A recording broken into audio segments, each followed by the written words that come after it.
इयत्ता 7वी विषय नागरिक शास्त्र धडा 4 मूलभूत हक्क भाग 1 स्वाध्याय प्रश्न पहिला खालील प्रश्नांची थोडक्यात उत्तरे लिहा. प्रश्न पहिला मूलभूत हक्क म्हणजे काय? प्रत्येक व्यक्तीला आपल्यातील गुणांचा आणि कौशल्याचा विकास करण्यासाठी जे घटक आवश्यक असतात त्यांना अधिकार किंवा हक्क असे म्हणतात. अन्याय, शोषण, भेदभाव, वंचितता यापासून व्यक्तीला संरक्षण मिळाले तर तिच्या गुणांचा विकास होईल. अशी पोषक परिस्थिती संविधानाद्वारे निर्माण केली जाते. संविधानात नमूद केलेल्या या मूलभूत हक्कांना कायद्याचा दर्जा प्राप्त होतो. प्रश्न दुसरा विविध क्षेत्रात गैरवास्पद कामगिरी करणाऱ्यांना शासनामार्फत कोणकोणती पदे अथवा पदव्या दिल्या जातात? समाजाच्या विविध क्षेत्रात गैरवास्पद कामगिरी करणाऱ्यांना शासनामार्फत पुढील पदके व पदव्या दिल्या जातात. पदके: संरक्षण दलातील उत्कृष्ट कामगिरीसाठी परमवीर चक्र, अशोक चक्र आणि शौर्य चक्र ही पदके दिली जातात. पदव्या: पद्मश्री, पद्मभूषण, पद्मविभूषण आणि देशातील सर्वोच्च नागरिक सन्मान म्हणून भारतरत्न ह्या पदव्या दिल्या जातात.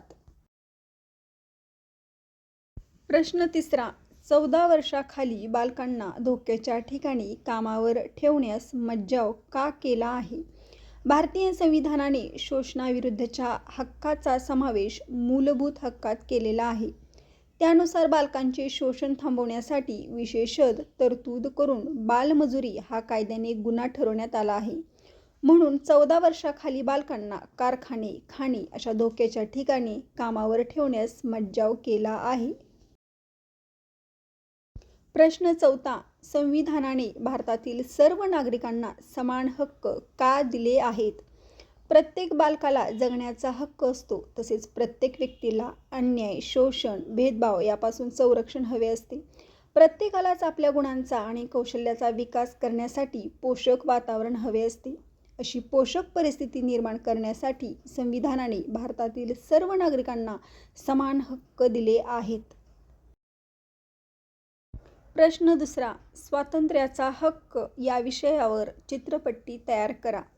भाषण व अभिव्यक्ती स्वातंत्र्य, सभा घेण्याचे स्वातंत्र्य, संस्था व संघटना स्थापन करण्याचे स्वातंत्र्य. भारताच्या प्रदेशात कोठेही फिरण्याचे स्वातंत्र्य म्हणजेच संचार स्वातंत्र्य. भारताच्या प्रदेशात कोठेही वास्तव्य करण्याचे स्वातंत्र्य. आवडीचा उद्योग, व्यवसाय करण्याचे स्वातंत्र्य म्हणजेच व्यवसाय स्वातंत्र्य.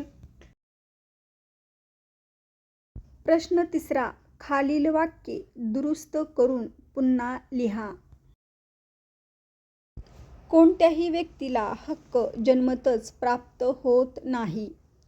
कोणत्याही व्यक्तीला जन्मतःच हक्क प्राप्त होतात.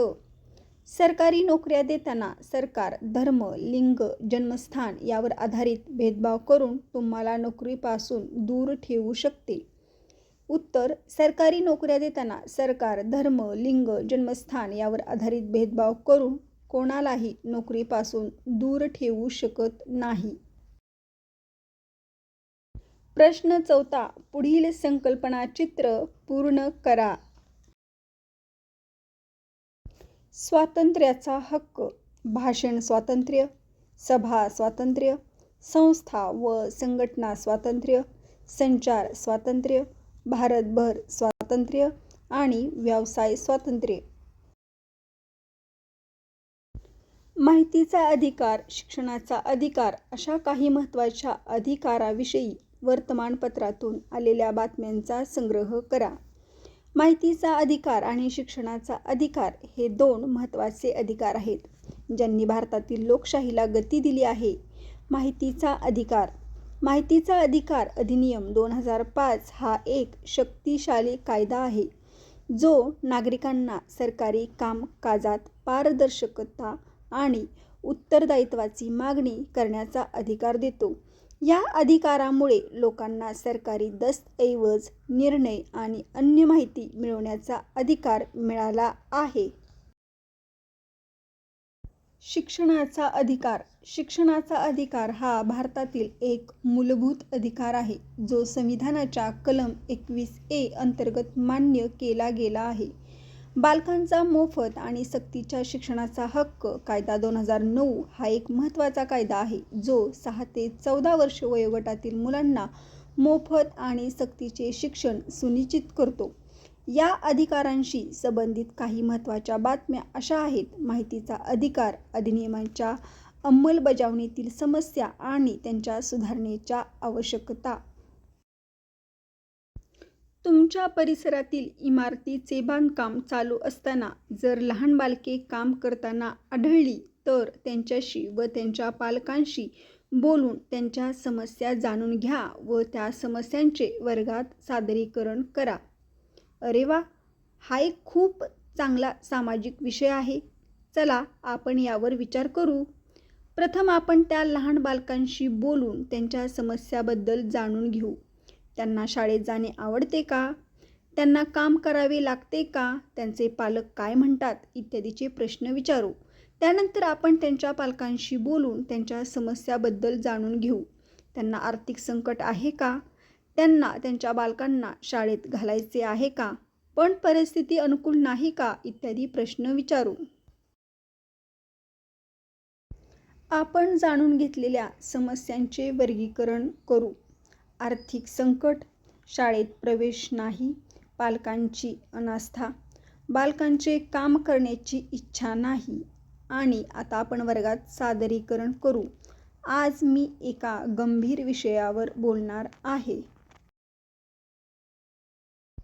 आपल्या परिसरातील इमारतीचे बांधकाम चालू असताना लहान बालके काम करताना आढळली. त्यांच्याशी बोलून मला जाणवले की त्यांना शाळेत जाणे आवडते, पण आर्थिक संकटामुळे त्यांना काम करावे लागते. आपण त्यांना मदत करू शकतो का? आपण काही उपाय सुचवू. बालकांना शाळेत घालण्यासाठी आर्थिक मदत, पालकांना जागरूक करणे, शाळेत प्रवेश प्रक्रियेत मदत करणे.